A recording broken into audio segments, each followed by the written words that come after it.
Sa mga unang oras ng Hunyo 2000 at 2025 at 25 inilunsad ng United States Air Force at Navy ang Operation Midnight Hammer na tumarget sa tatlong nuclear facilities ng Iran, Fordo, Natanz at Isfahan. Mabilis at matagumpay ang misyon gamit ang 14 bunker buster bombs na nagdulot ng matinding pinsala sa target. Ayon sa mga eksperto, napabagal ng operasyon ang nuclear program ng Iran ng hanggang 2 taon. Noon, nakafocus ang atensyon sa mga bunker buster bombs at 7 B-2 Spirit stealth bombers na naghatid ng mga ito. Hindi lang B-2 ang mga Amerikanong eroplano sa himpapawid noong gabing iyon. Sinuportahan sila ng mga pinakamahusay na fighter jet sa mundo, gaya ng F-35 Lightning IIS. Matagal itinago ang papel ng F-35 sa misyong ito, ngunit ngayon alam na natin ang mga detalye matapos ibunyag kamakailan ng Air Force kung paano winasak ng F-35 fighter ang air defense network ng Iran sa ilang minuto. Iniwang bukas ang nuclear facility para sa B-2 bombing run ayon sa serye ng opisyal na ulat sa Air and Space Forces magazine. Ipinaliwanag ng Air Force officials kung paano ang F-35 ang sumupil sa air defense ng kalaban. Nagsagawa ng suppression of enemy air defenses operations sa Iran at nagbigay ng fighter cover sa strike force paglabas ng Iranian airspace matapos ang pambobomba. Matagal nang iniisip ng mga eksperto at analyst na ginamit ang F-35 para sa suppression of enemy air defenses. Pero wala pa ring opisyal na pahayag ang Air Force para kumpirmahin o pabulaanan ito. Ayon sa opisyal na website ng ika-300 at 88 na fighter wing, nagsimula noong Hunyo 22, 2025 ang Operation Midnight Hammer at matagumpay na tinarget ang mga nuclear sites sa Iran na ipinakita ang lakas ng Estados Unidos. Pinangunahan ng mga air power airmen at F-35 a Lightning II aircraft mula sa ika-300 at 88 na fighter wing ang operasyon. Ayon sa mga opisyal ng Air Force, ang F-35 mula sa ika-300 at 88 na fighter wing ang unang eroplano ng United States na pumasok sa himpapawid ng Iran. Mabilis nilang sinupil ang air defense system ng kalaban at binuksan ang daan para sa iba pang eroplano, kabilang ang B-2 mga stealth bomber upang ligtas na makapasok sa lugar at matapos ang kanilang mga layunin. Kung walang F-35, baka iba ang resulta ng Midnight Hammer. Ayon kay Teniente Colonel Aaron Osborne, commander ng 34th Fighter Squadron, ang aming weapons officer ang naging pangunahing mission commander. Epektibo naming ginamit ang mga sandata laban sa surface-to-air missile sites. Kahit sinubukan nilang targetin kami gamit ang advanced na sistema, hindi sila nagtagumpay. Astig makita kung paano nadedetect at natatalo ng jet ang mga banta. At panoorin itong gawin ang tungkulin nito. Hindi sinabi ni Osborne kung anong mga sistema ang ginamit ng Iran noon. Pero alam natin na ang Islamic Republic of Iran Air Defense Force ay may malawak na hanay ng mga teknolohiya sa air defense. Kabilang ang Sevam Khordad, Khordad 15 at Bavar 373. Ang Sevam Khordad o ikatlong core DAD ay isang road mobile medium-range missile system na ipinakilala noong 2014 na pinaniniwala ang isang upgraded na version ng lumang RAD air defense system na inilunsad noong 2012. May pagkakahawig din ito sa Buk M2 ng Rusya.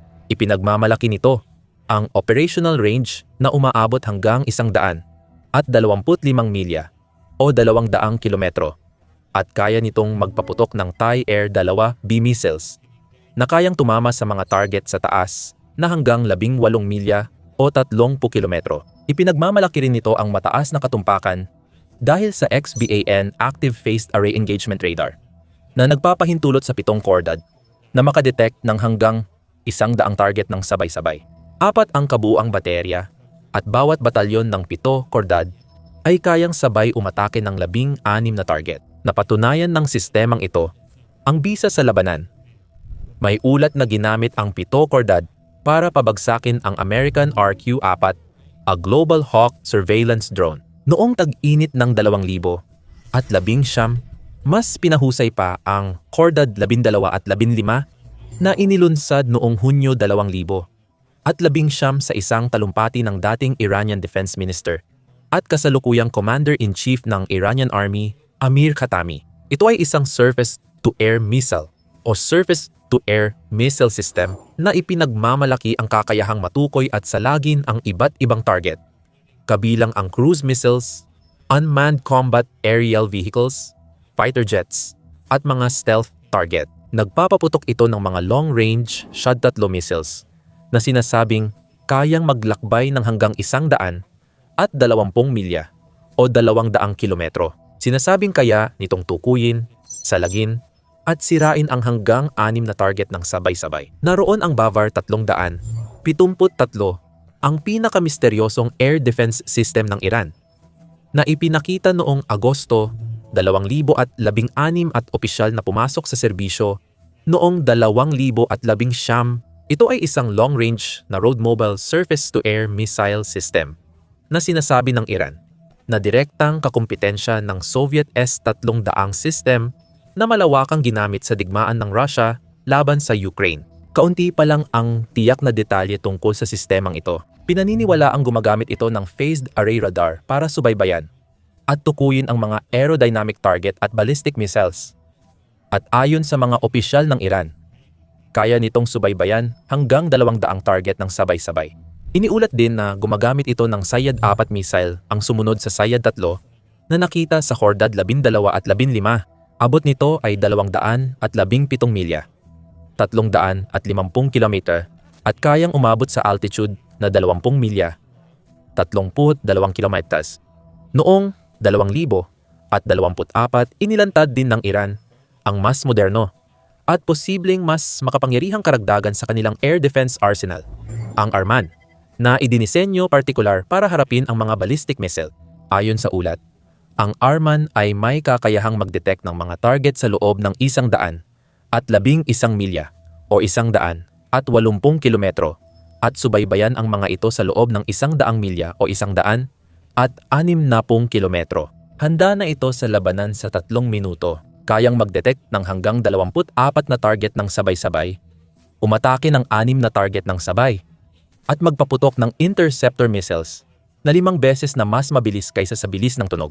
Bukod pa sa mga particular na modelong ito, ang Iranian Air Defense Force ay may marami pang iba't ibang gun-based air defense systems, man-portable air defense systems, manpads, radar systems, at missile platforms na may iba't ibang antas ng kahusayan at bisa. Ang ilan ay medyo luma at hindi nakahanga-hanga ayon sa pamantayan ngayon, pero ang iba ay sapat na moderno at nakakatakot para sa sinumang kalabang puwersa na magtatangkang umatake mula sa himpapawid sa teritoryo ng Iran. Ang lahat ng ito ay bumubuo ng isang komplikado at patong-patong na air defense network na may mahalagang papel sa pagbabantay sa himpapawid ng Iran. Maaaring hindi ito ang pinakamahusay na network sa mundo at hindi rin ito kailangang may mga sistema na nangunguna sa abot, pagiging maaasahan, o lethality, ngunit makapangyarihang puwersa pa rin ito. Kaya kahit ang malaking military superpower na Estados Unidos ay kailangang kilalanin ang banta ng air defense ng Iran at gumawa ng matalinong estratehikong hakbang para labanan iyon kapag nagsasagawa ng mga operasyon sa bahaging ito ng mundo. Lalo na itong totoo para sa isang misyon tulad ng Operation Midnight Hammer na itinuring na napakahalaga upang lubos na mapinsala ang pinakamahalagang nuclear facilities ng Iran at hadlangan ang plano nitong maging susunod na nuclear power sa mundo. Hindi dapat mabigo ang misyon na ito. Kailangan itong planuhin at isagawa ng perpekto. Gamit lamang ang pinakamahuhusay na yaman na mayroon ang Amerika. Kung hindi, maaaring nagamit ng Iran ang depensa sa himpapawid para kontrahin ang pag-atake, paputukan ang mga B-2 bomber at pilitin ang mga esquadron ng Air Force na umiwas o umatras sa himpapawid ng Iran bago pa nila mailunsad ng buo ang kargamento. Nalilimitahan ang bisa ng operasyon. Sa kabutihang palad, hindi nagtipid ng lakas ang puwersa ng Amerika sa Operation Midnight Hammer. Ayon kay Pangulong Donald Trump, sa unang ulat matapos ang pag-atake, kahit na ang mga B-2 Spirit Bomber ang nagdulot ng malaking pinsala, umasa rin ang Air Force sa F-35 at F-22 stealth fighter, at sa halos 200 Tomahawk missile na pinakawalan ng submarino ng United States Navy mula sa di natukoy na lugar sa gitnang silangan. At maaring sabihin na ang mga F-35 ang naging pundasyon ng buong operasyon. Ayon sa mga ulat kamakailan ng Air Force, ang mga jet na ito ang nanguna sa operasyon nang ito ay magsimula. Sa unang mga oras ng gabi, pumasok sila sa himpapawid ng Iran mula sa iba't ibang direksyon. Ayon sa Agile Combat Employment or Agile Combat Employment Model, ang Agile Combat Employment ay isang operational concept ng United States Air Force at NATO na layuning pataasin ang air power, survivability, at bisa sa pamamagitan ng pagpapadala ng mga puwersa sa iba't ibang maliliit na lokasyon. Imbes na sa isa o dalawang malalaking base, mas pinapahirap nito sa kalaban na matukoy at tumugon sa mga paparating na banta. Ayon sa ulat ng Air Force, ang Agile Combat Employment Model ay nangangailangan ng mataas na kasanayan, estratehiya, at kahandaan lalo na sa critical na misyon. Ang operasyon ay nangangailangan ng eksaktong timing at tapang mula sa mga tanker crew at ika-4 at ika-5 henerasyong fighter aircraft na kasama sa strike package. Sa kabutihang palad, ang mga piloto ng F-35 tulad ng mga nasa 300 at 88 fighter wing ay ilan sa pinakamagagaling sa buong mundo. Dumaan sila sa matinding pagsasanay, kabisado ang ginagawa, at kabilang sa pinakamabagsik at kinatatakutang kalaban ng sinumang kaaway. Talagang mahirap maging F-35 pilot. Noong Abril 2023, 8 taon mula nang magsimula ang serbisyo ng mga jet, 2,000 lang ang nagtapos sa training. Kay Midnight Hammer, ang pinakamagagaling lang na piloto ang ipinadala para manguna sa operasyon sa hangganan ng Iran. Pagdating doon, kaunti lang ang detalye mula sa Air Force tungkol sa operasyon. Pero alam nating agad nilang sinimulan ang misyon. Hinahanap at winawasak nila ang anumang radar o air defense system na maaaring magbanta sa misyon o magdulot ng panganib sa iba pang mga eroplanong sumusunod sa kanila.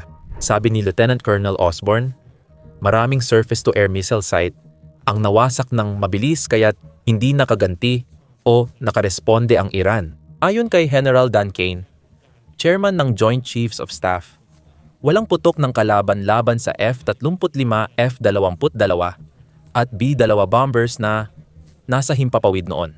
Ikinikredito ng Air Force ang tagumpay na ito sa intelihensya, cyber operations, mga taktika, at advanced stealth at electronic warfare technologies ng F-35.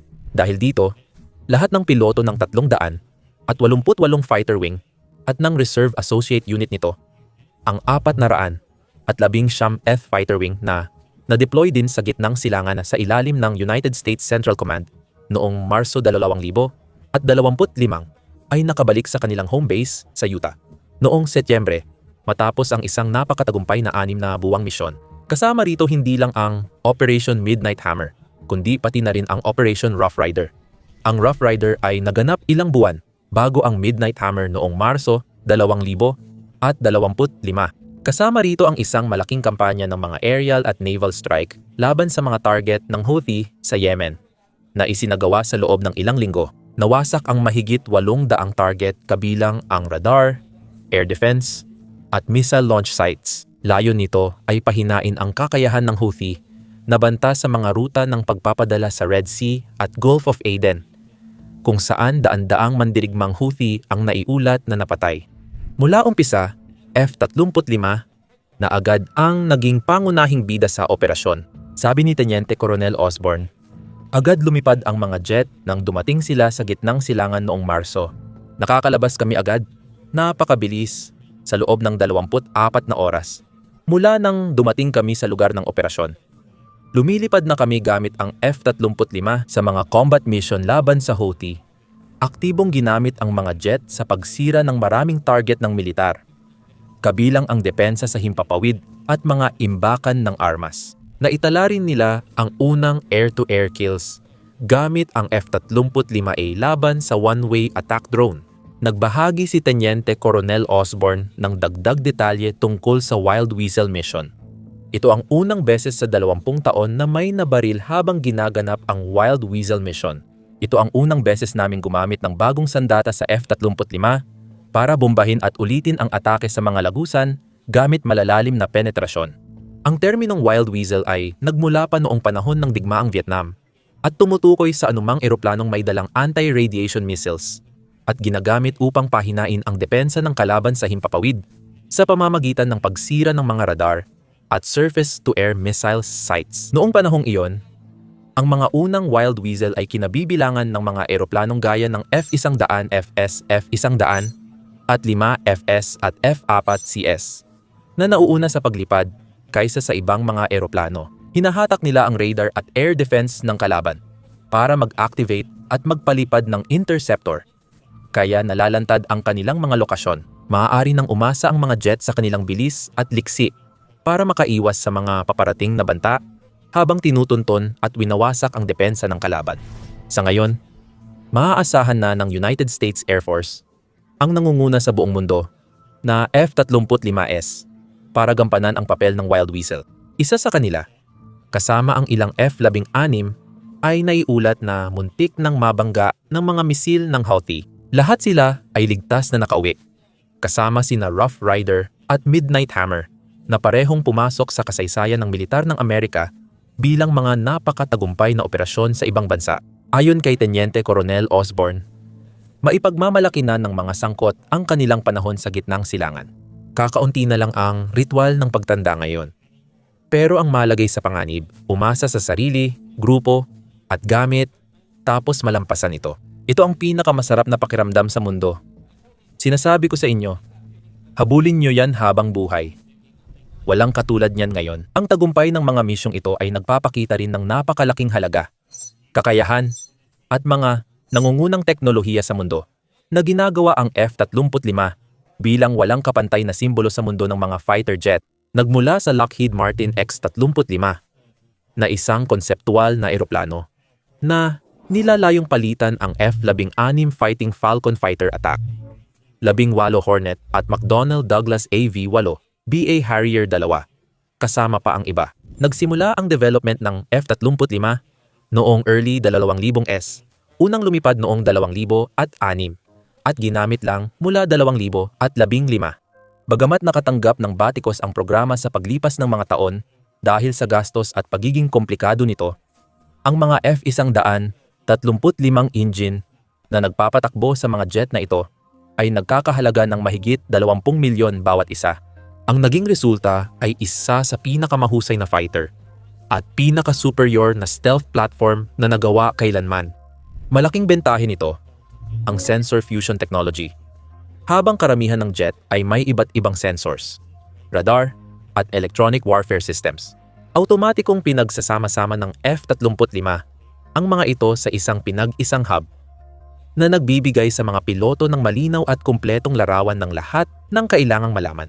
Laging alerto at may kaalaman sila sa mga kalabang eroplano, depensa sa himpapawid, at banta sa paligid. Hindi na nila kailangang manu-manong intindihin ang hilaw na datos o magkaproblema sa magulong at magkakahiwalay na sistema. Dahil dito, nagkakaroon sila ng hindi pa nararanasang antas ng kaalaman sa sitwasyon na nagbibigay kapangyarihan sa mga piloto ng F-35 na tukuyin ang kanilang mga kalaban at planuhin ang kanilang susunod na galaw bago pa man malaman ng kalaban na nandoon na sila. Ang F-35 ay kilala rin sa pambihirang kakayahan nitong magtago o maging stealth. Lahat ng bahagi ng disenyo nito, mula katawan, panlabas na patong, hanggang internal na lagayan ng armas, ay ginawa para maging stealth. Ginagawa nitong halos hindi makita ng karamihan sa mga lumang radar system at napakahirap para sa kahit na pinakamodernong high-end na radar na matukoy ito. Pati na rin ang mga misil na maglakon dito. At kahit na paano man ma-detect ang isang F-35, napakahirap pa ring tamaan ito. Lalo na ang pabagsakin mula sa himpapawid. Ipinagmamalaki nito ang makapangyarihang mga teknolohiya ng suppression, advanced na mga countermeasure para harapin ang anumang banta ng kalaban na maaaring tumarget dito, at pambihirang liksi. Kaya nitong umabot sa supersonic na bilis na Mach 16 na humigit kumulang 1,200 at 20 milya bawat oras o 1,900 at 60 kilometro bawat oras. Pinapadali rin ng disenyo nito ang iba't ibang aerial evasive maneuvers ng mga piloto para manalo sa dogfight at iwasan ang sandata ng kalaban. Ang fighter na ito ay may sarili ring advanced radar electronic warfare system na nagbibigay dito ng kakayahang i-jam o bulagin ang mga radar system ng kalaban. Sabay-sabay subaybayan ang target sa himpapawid at lupa, mangalap ng importanteng electronic intelligence at iba pa. Ito, kapag pinagsama sa network-centric warfare technologies ng F-35, ay ginagawa ang jet na ito bilang mahalagang bahagi ng anumang operasyong militar. Kaya nitong hindi lang sirain ang depensa ng kalaban sa himpapawid, kundi pati rin ang pagsama at pagbabahagi ng datos sa mga kaalyadong barko, drone, at unit sa lupa, na nagpapadali sa koordinasyon ng atake at nagpapalakas sa kakayahan ng buong puwersa na magtagumpay. Higit sa lahat, ang F-35 ang tunay na multi-role fighter. May mga jet na para lang sa isang gawain o mas mahusay sa labanang himpapawid o suporta sa ere. Pero kaya ng F-35 lahat ng ito. Kaya nitong magsagawa ng air-to-air precision strikes, suporta sa ere, reconnaissance, electronic attacks at iba pa. Kaya hindi na kailangan ng maraming specialized na eroplano para sa bawat misyon. Dahil dito, patuloy na makakaasa ang United States sa F-35 sa mga darating na taon at sa anumang hamon o operasyon na maaring dumating. Ayon kay Colonel Charles Fallon ng 388 Fighter Wing, pinatunayan ng strike na ito ang matagal nang pinag-uusapang kakayahan ng F-35. Stealth, lethality, sensor fusion, force multiplier. Umasa ang strike package sa ating mga piloto at eroplano at napatunayan nilang kaya pa nilang higitan ang inaasahan kapag kailangan. Bahagi para sa laban ngayon at bukas, saan man ito maganap. Sang-ayon si Osborne, ito ang pinakamahusay na makinang pandigma sa mundo. Habang mas marami tayong kakayahan, mas mabagsik tayo. Pinakamahusay ito sa mundo. Pinakamaasahan at malamang mag-uwi sa'yo ngayon. Maaari kang matuto pa tungkol sa napatunayang kahusayan ng F-35 sa video na ito, na tumatalakay sa nangyari nang humarap ang mga jet na ito laban sa ilan sa pinakamagagaling na fighter ng Russia. Panoorin ang video na ito para sa detalyadong paliwanag tungkol sa F-16 jet ng Amerika at ang epekto nito sa digmaan ng Russia at Ukraine. Huwag kalimutang mag-subscribe sa aming channel para sa balita, pagsusuri, at taktikal na kaalaman sa militar na ayaw mong palampasin.